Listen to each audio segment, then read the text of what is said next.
जब बहू ने अपने सास ससुर को बेसन के लड्डू खाते हुए देखा तो उसने वो लड्डू छीन कर फेंक दिए। अपनी बेटी का ऐसा व्यवहार जब उसके पिता ने छुपकर देखा तो उन्होंने अपनी बेटी के साथ कुछ ऐसा किया जिससे उसने अपने सपने में भी नहीं सोचा होगा। ऐसी औलाद जो अपने माता पिता को दुख देते हैं, पर उन्हें क्या पता, माता पिता तो वो अनमोल रतन होते हैं जिन्हें स्वयं भगवान भी प्रणाम करते हैं। दोस्तों, ये कहानी एक पारिवारिक कहानी है जिसे सबको ज़रूर सुनना चाहिए। लेकिन दोस्तों, इस कहानी को शुरू करने से पहले आप सबसे एक विनती है कि वीडियो को एक लाइक करके चैनल को ज़रूर सब्सक्राइब कर लें। सुनीता जी आज बहुत ही खुश थी क्योंकि आज उनके शादी का सालगिरह था। वो रसोई घर में बेसन के लड्डू बना रही थी क्योंकि उनके पति रमेश जी को उनके हाथों से बना हुआ बेसन के लड्डू बहुत पसंद थे। सुनीता जी लड्डू बनाकर एक कटोरी में रमेश जी के लिए लाती हैं और उनसे बड़े ही प्यार से बोलती हैं कि सुनिए जी, आज हमारी शादी का सालगिरह है, इसीलिए मैं आपके लिए ये बेसन के लड्डू बनाई हूँ। अब देखो ना आप, इतने साल बीत गए हमारी शादी के, पर हमारा साथ आज भी बरकरार है और मेरी यही ख्वाहिश है कि मैं इस दुनिया को आपसे पहले छोड़ कर जाऊँ। सुनीता जी और रमेश जी आज बड़े दिन बाद खुश नज़र आ रहे थे और वो लड्डू खाकर एक दूसरे को अपनी शादी की सालगिरह की बधाइयाँ दे रहे थे कि अचानक उनकी बहू नेहा वहाँ आती है। वो अपनी बुढ़े सास ससुर को इतना खुश होकर लड्डू खाते देख तेज आवाज़ में बोलती है कि थोड़ा घर से मैं बाजार क्या गई, दोनों की जीभ चटोरी हो गई। और वो अपनी सास से कहती है, मेरी इजाज़त के बिना रसोई घर में कैसे गई, और दिखाओ जरा ये क्या बेसन के लड्डू बनाए हैं। हे भगवान, बुढ़ापे में भी चैन नहीं है इन बुढ़े बुढ़िया को, बस हर वक्त इनकी जीभ बड़ी हो जाती है। शांति से रहना नहीं आता क्या दोनों को। उम्र है कि मौत के करीब लाती जा रही है, पर अभी भी दोनों को रोमांच चढ़ा है। ये इस उम्र में भी अपनी सालगिरह मना रहे हैं और वाह, यहाँ मेरे घर पर ना रहने पर इनकी पार्टियाँ चल रही हैं। रमेश जी से इतना सुनने के बाद अब रहा नहीं गया और वो बोलते हैं, बहू ये मत भूलो कि इस घर पर हमारा भी हक है, हम दोनों भी यहाँ अच्छे से रह सकते हैं और जो मन करे वो खा भी सकते हैं। नेहा ने बातों को बीच में रोकते हुए कहा, चुप रहो, अब ये घर आप दोनों बुढ़े बुढ़िया का नहीं बल्कि मेरा है और मैं इस घर की मालकिन हूँ। अगर यहाँ रहना है तो अपना मुंह बंद करके और मेरा सुनकर ही रहना पड़ेगा, नहीं तो चुपचाप अपना सामान बांधो और निकल जाओ यहाँ से। वैसे भी दूसरा भी तो बेटा है आपका कि सिर्फ मैं ही तुम दोनों बुढ़े बुढ़िया की जिम्मेदारी ले रखी हूँ। और ऐसा भी नहीं है कि आपने हमें देवर से ज़्यादा संपत्ति दे रखा हो, जितना उनको दिया है हमें भी उतना दिया, तो सिर्फ मैं आप दोनों का ठेका क्यों ले रखी हूँ। इस बात पर सुनीता जी दबी दबी आवाज़ में बोली, पर बहू तुम इतना क्यों गुस्सा रही हो, मैंने तो सिर्फ लड्डू ही बनाए हैं। नेहा बोली, बिना मेरी इजाज़त के क्यों बनाए लड्डू? क्या पता नहीं है आपको कि बेसन कितनी महंगी आती है और पैसे कोई आसमान से नहीं टपकते जो इतनी मनमानी कर रही हैं। बहू देखो, कल को तुम भी माँ बनोगी। अरे यार, मुझे इतना ज्ञान मत दो, तुम बुढ़े बुढ़िया की सलाह की ज़रूरत नहीं है मुझे। आइंदा अगर मुझसे बिना पूछे रसोई घर में गई तो आपने सोचा भी नहीं होगा कि मैं आपका क्या हाल करूँगी। सुनीता जी एक बार फिर से लड़खड़ाते हुए आवाज़ में बोली, बहू पर आकाश हमारा भी तो बेटा है, तो हम उसकी कमाई में से जरा सा खा लेंगे तो क्या हो जाएगा। अब तो नेहा का चेहरा गुस्से से लाल हो गया था। अचानक नेहा के पापा रघुनाथ जी वहाँ पर पहुँच गए और वो घर के अंदर आने ही वाले थे कि अपनी लड़की नेहा की बहस सुनकर वहीं दरवाजे के पीछे ही छुपकर सब सुनने और देखने लगी। उन्होंने वो जो देखा उससे वो हैरान रह गए थे। उन्होंने देखा कि कैसे नेहा ने अपने बुढ़े सास ससुर से लड्डू छीन कर उनसे नीचे फेंक दिए और चिल्लाते हुए बोली कि वो आपका बेटा पहले था, अब वो मेरा पति है और ये घर भी मेरा है और उनके कमाए हुए सब पैसे भी मेरे ही हैं। और एक बात कान खोलकर सुन लो तुम दोनों बुढ़े बुढ़िया, इस घर पर सिर्फ मेरा राज चलेगा, तो शांति से पड़े रहो अपने कमरे में। इतना बोलकर नेहा पैर पटकते हुए अपने रूम में गई। सुनीता जी और रमेश जी अपनी आंखों में आंसू भरे अपनी किस्मत पर रो रहे थे। रमेश जी और सुनीता जी के 2 लड़के थे। बड़े बेटे का नाम आकाश और छोटे बेटे का नाम शिवम था।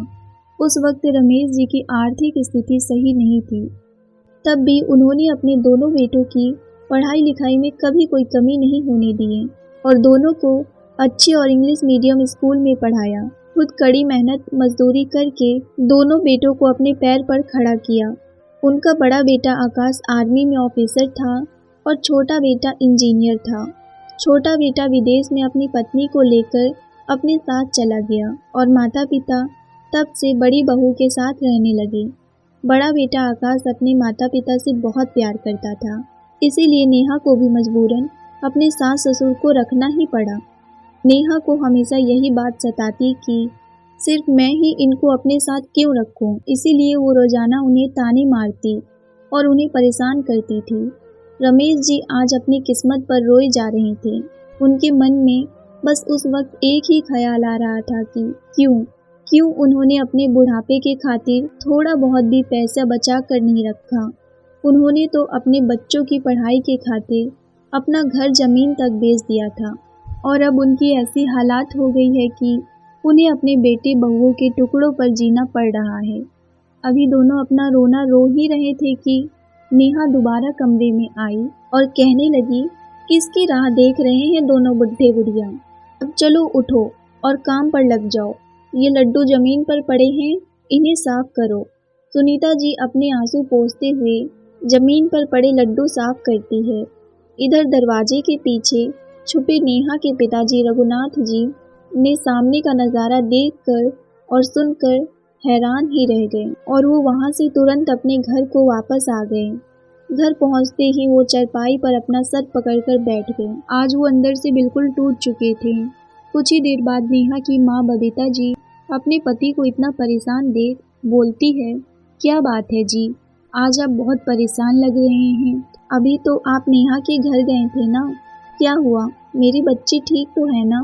रघुनाथ जी अपने टूटे दिल से बोले, बबीता, हमने नेहा को इतना पढ़ाया लिखाया, समझदार बनाया, लेकिन किसी की इज्जत और सम्मान करना शायद ना सिखा पाए।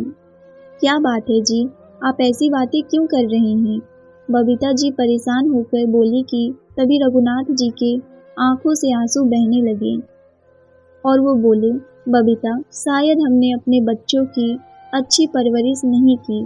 दोस्तों, एक बाप को सबसे ज़्यादा गर्व अपनी बेटी पर होता है, क्योंकि वो जानते हैं कि मेरी बच्ची जहाँ भी जाएगी तो वो हमेशा मेरा सर ऊंचा करके रखेगी। लेकिन वही बाप अगर अपनी बेटी की ऐसी करतूत देख लेता है तो वो बिल्कुल अंदर से टूट जाता है। आज रघुनाथ जी भी वैसे ही अंदर से टूट चुके थे और बिखर गए थे। आज अपनी बेटी की ऐसा करतूत देखकर उनकी आंखें नहीं बल्कि उनका दिल रो रहा था। उन्होंने अपने आप को संभालते हुए अपनी पत्नी से कहा, बबीता, आज नेहा अपने बुढ़े सास ससुर के साथ जानवरों की तरह सलूक कर रही थी। अरे तो आपने उससे डांटा क्यों नहीं? बबीता, वहाँ मुझे कुछ भी समझ ही नहीं आया। उसका ऐसा व्यवहार देखकर तो मुझे उसे अपनी बेटी बोलने में भी शर्म आ रही थी। बेचारी उनके सास ससुर इतने मासूम है कि उनके सामने जाने की हिम्मत ही नहीं हुई। जभी तो मैं दरवाजे से ही घर वापस आ गया। बबीता, तुम बुरा न मानो तो मैं तुमसे एक बात बोलूं। बोलिए जी। रघुनाथ जी बोले, देखो बबीता, अब हमें अपनी लड़की से सारा रिश्ता तोड़ देना ही सही रहेगा। बबीता जी बोली, बिल्कुल नहीं, अगर हमारे बच्चे गलत राह पर जा रहे हैं तो उन्हें सही राह पर लाना हमारा फर्ज है और हमें अपने फर्ज से पीछे नहीं हटना चाहिए। बबीता जी ने कहा, आप कल नेहा को घर लाना, मैं उसे समझाऊंगी। रघुनाथ जी को अपनी पत्नी की बातें सुनकर थोड़ी हिम्मत मिली और वो कल सुबह नेहा को लाने पहुंच गए। वहां पहुंचकर उन्होंने नेहा के सास ससुर से कहा कि अगर आपकी अनुमति हो तो मैं नेहा को घर ले जाने के लिए आया हूँ। उसकी माँ ने उसे मिलने के लिए बुलाया है। अरे पापा, आप भी ना, इसमें पूछने वाली क्या बात है? अपने ही घर पर तो जा रही हूँ मैं। आप रुको, मैं बस अभी तैयार होकर आई। उसके पिताजी नेहा को लेकर घर पहुँचे। घर पहुँचकर नेहा ने माँ को प्रणाम किया माँ ने कहा, बेटी तू बैठ, मैं तेरे लिए कुछ खाने का सामान लाती हूँ। नेहा बोली, ठीक है माँ। अच्छा माँ, दादी कहीं नजर नहीं आ रही हैं? दादी कहीं गई हैं क्या? नेहा अपनी दादी से बहुत प्यार करती थी। बचपन से ही उनके साथ खाना सोना लगा रहता था। माँ बोली, मुझे नहीं पता कि वो बुढ़िया कहाँ है, पड़ी होगी कहीं। तुम आराम से बैठो, मैं अभी आती हूँ। नेहा को अपनी माँ का व्यवहार अच्छा नहीं लगा और वो खुद अपनी दादी को ढूंढने लगी।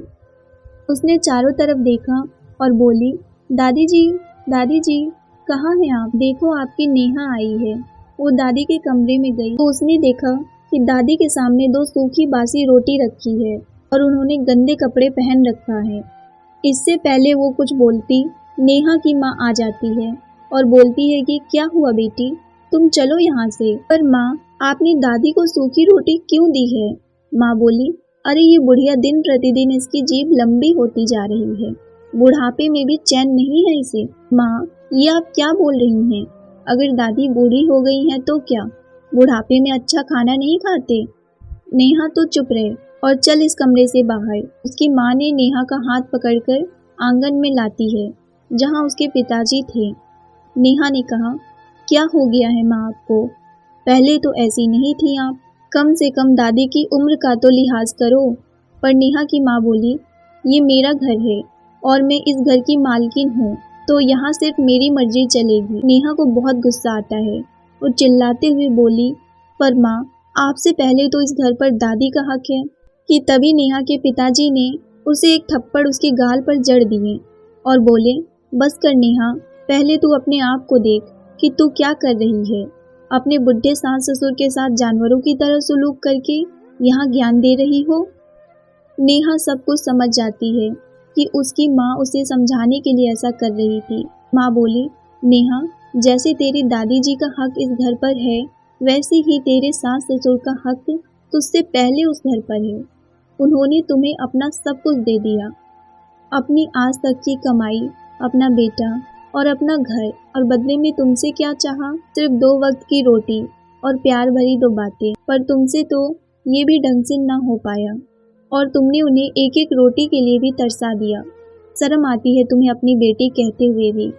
नेहा को अपनी गलती का एहसास हो जाता है और वो अपने माता पिता के पैरों में गिरकर माफ़ी मांगती है और कहती है, माँ पिताजी, मुझे माफ़ कर दें, मुझसे बहुत बड़ी गलती हो गई है। मैं तो बस इसी बात से परेशान रहती थी कि सिर्फ मैं ही क्यों अपने सास ससुर को अपने साथ रखूं? मेरे देवर लोग का भी तो फर्ज है, वो क्यों नहीं रखते? माँ बोली, उनकी करनी उन्हें जरूर मिलेगी, पर तू भी उनकी तरह ऐसा करके पाप का भागीदार बन रही है, तो फिर तुम में और उनमें क्या फ़र्क रह जाएगा? नेहा को अपनी गलती का एहसास होता है। वो रो रो कर अपने माता पिता से माफ़ी मांगती है। पिताजी बोलते हैं, बेटी, मेरा कोई हक नहीं है कि मैं तुम्हें माफ़ करूं।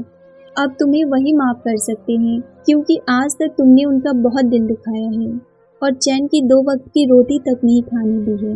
नेहा तुरंत अपने ससुराल गई और वहां पहुंचकर अपने सास ससुर के चरणों में गिर जाती है और रोती रोती माफ़ी मांगती है। उनके सास ससुर ने उसे तुरंत माफ़ कर दिया और बोला कि बहू, तुम्हें अपनी गलती का एहसास हो गया है, इससे बड़ी बात और क्या हो सकती है। हमने तुम्हें माफ़ कर दिया। नेहा बोली, सच में माँ जी? वो बोली, हाँ बहू, तो फिर आप रुको, मैं आज आप दोनों के लिए लड्डू बनाकर लाती हूँ। नेहा की बातें सुनकर सुनीता जी और रमेश जी ने सुकून भरी सांसें लिए। आजकल की औलाद अपने माता पिता, अपने सास ससुर को कुछ भी नहीं समझते। हालांकि उन्हें ऐसा नहीं करना चाहिए और ज़माना कितना भी मॉडर्न क्यों ना हो जाए, हमें अपना फ़र्ज और कर्तव्य से कभी पीछे नहीं हटना चाहिए। हमारे लिए हमारे माता पिता सर्वश्रेष्ठ हैं, इसीलिए हमेशा उनकी इज्जत और सम्मान करना चाहिए। दोस्तों, उम्मीद करती हूँ आपको ये कहानी पसंद आई होगी। अगर आप हमारी बात से सहमत हैं तो कमेंट में अपनी राय ज़रूर बताएं। और दोस्तों, साथ ही वीडियो को लाइक, शेयर और सब्सक्राइब ज़रूर करें। आपका दिन शुभ हो। इसके साथ ही मैं आप सबसे विदा लेती हूँ। मिलते हैं एक नई कहानी को लेकर, तब तक के लिए आप सबका धन्यवाद।